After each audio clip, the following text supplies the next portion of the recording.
Time for another gloss. This is gloss 12. A gloss is a commentary, and the gloss is about my fictional work, Earth's Drink, Honeymoon. I don't probably really need to do these glosses, but they do me good because they keep me on track of what I'm doing.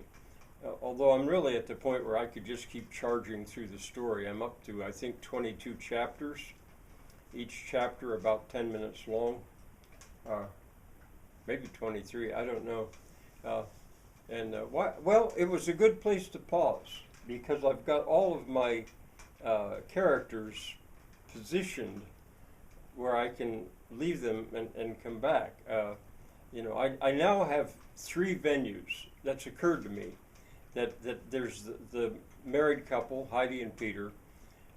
There are Heidi's parents, are Scott and Katrina. She's sometimes called Kate, but I haven't explained that yet. And there are Peter's parents, Janny and Nell. And the 2 pairs of parents are in 2 separate little, one's in a cafe, the other's in a little restaurant.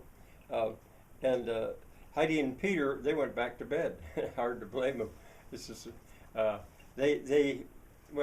can just see the story. They did get up finally around a little after 9 or something like that. Went down to it, did some shopping, walked down and did some shopping, and then they're taking their old clothes for clothes, and they're taking their old clothes back to the hotel. And while we're there, why not? They went back to bed for a while. So it was a good place to pause, although I didn't need to. I know just what I'm going to do next. But I wanted to say a couple things. I'll probably forget some. One, my views are kind of stable normally at around 10, 15 views per video, which I'm comfortable with that. It means if I didn't have any views at all, that would be okay too, because it's understandable that people aren't necessarily going to follow the story day by day.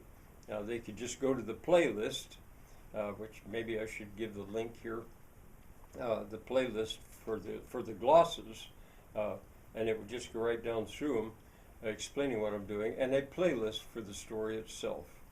Gloss, gloss for Earth's Drink's Honeymoon is the first playlist, and Earth's Drink Honeymoon is the second playlist.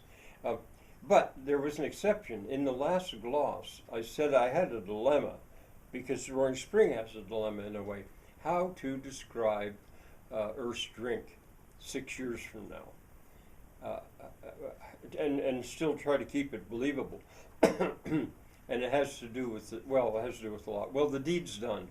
I've described it. And that video suddenly jumped to like 120 or so people have viewed that video where I describe what Roaring Springers call the Spring Dam, and a walk down through around the triangle a little ways. The viewers didn't back up and view the ones before. There's a couple before it that would have applied. The views dropped right back down again. So I didn't catch people's attention for the whole story. But it shows that Roaring Springers, some of them, are interested in what I'm going to do, or what I'm doing with their Spring Dam as a projection of the future, a utopian projection, actually. Now, I've at 22 chapters, and I'm to Monday at about noon. Yeah, that's where I'll pick it up. Monday at about noon. The story started the Sunday before, at about 3 o'clock in the afternoon, up in the air in a plane. And now I'm to Monday at noon. That's where I'll pick it up. And I know, I wanted to say, now that I've got 3 venues, I feel a little bit like I used to be amused and liked it, the way Edgar Rice Burroughs wrote his books. He'd jump. When I would teach in school about it, I'd call it Meanwhile Back at the Ranch.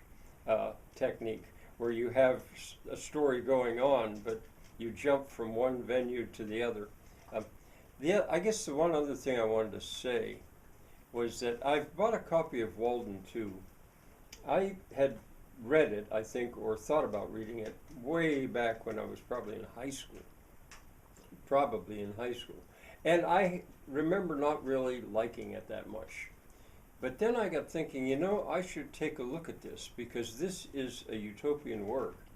And it's, in some ways, I want to see how B.F. Skinner goes about doing his work. I've read the introduction to it, but I hesitated on actually starting to read the work itself because I don't want to be too influenced by what he does.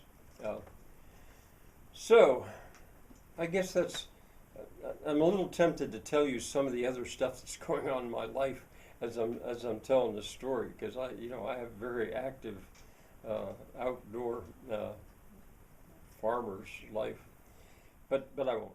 Bye for now.